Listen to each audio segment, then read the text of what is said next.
Xiao Mu hid behind a tree as she watched Wu Yanjun with a chilly gaze. Wu Yanzhen's face was pale from diarrhea as she shot out from the back of a dirt pile while clutching her stomach, making Qiao Mu's lips turn up in a smile. Earlier, she had added something extra into this woman's cup, and the effects were finally starting to show. Like a nimble cat, Qiao Mu quietly snuck up behind Wu Yanzhen. She pursed her lips and tilted her head before patting the perfectly sized rock in her hand. Then, without further ado, she smashed it on the back of Wu Yanzhen's head. Dong, dong. 3 fierce hits landed one after another. These hits caused blood to instantly flow out of Wu Yanzhen's head with a gurgle.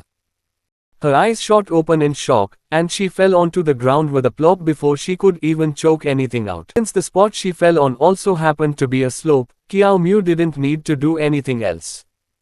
The woman tumbled down on her own and rolled to the side of a half-dug man-made irrigation ditch.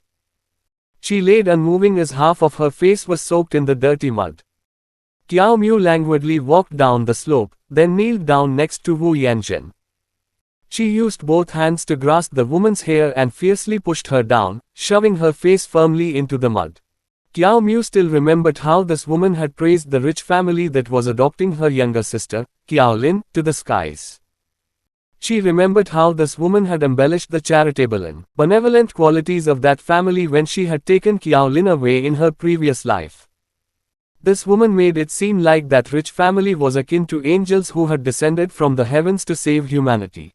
But what happened? When she met Qiao Lin again, her sister was laying in the icy rain, rags bearing her body, and there was not a single untarnished spot on her. She had been thrown into the wilderness like a heap of trash, left for wild dogs to gnaw on her ragdoll-like corpse. At that time, Xiao Lin was merely 12 years old. Such a young life at the age of 12, a life that should have been brilliantly vivacious, had instead turned into a frigid corpse. This woman, this human trafficker who deserved to be banished into the deepest pits of hell, who had smothered her morality to earn this dirty money, had shoved her sister into hell. She had also harmed who knew how many children from the town's impoverished families.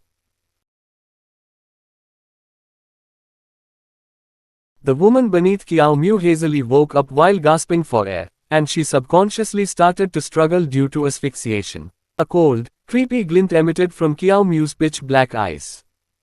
Without any hesitation, she increased the force in her hands and firmly plunged the woman's head into the muddy waters. Gurgle, gurgle _ the sudden push caused Wu Yanzhen's entire face to be deeply entrenched in the mud. The sticky feeling flooded her eyes, ears, nose, and mouth, and it evoked a desire to sharply scream from fear. However, opening her mouth merely led to several more gulps of muddy water gushing into her mouth with a gurgle. This caused her breathing to quicken and her brain to swell painfully beyond comparison. Nonetheless, Qiao Mu's gaze was icy as she stared stoically at this woman who was on the verge of death. In the 3 days since her rebirth, Qiao Mu had been carefully contemplating her previous life's events. It could be said that when she carefully traced the root cause of her entire family's tragic fate, Wu Yanzhen's appearance was the fuse that triggered the turn of events in her previous life.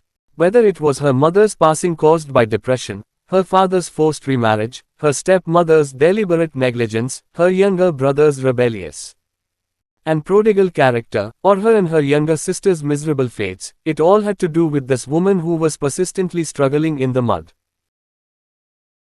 Hence, she told herself in her mind, this duplicitous and extremely malicious Wu Yanzhen deserves to die. If you don't die, how can I change my future? If you don't die, how can I turn my family's fate around? Hence, you should just obediently do as I say and contently and peacefully die. Why do I kind of feel like I am being watched? Qiao Mu subconsciously pulled her shoulders back.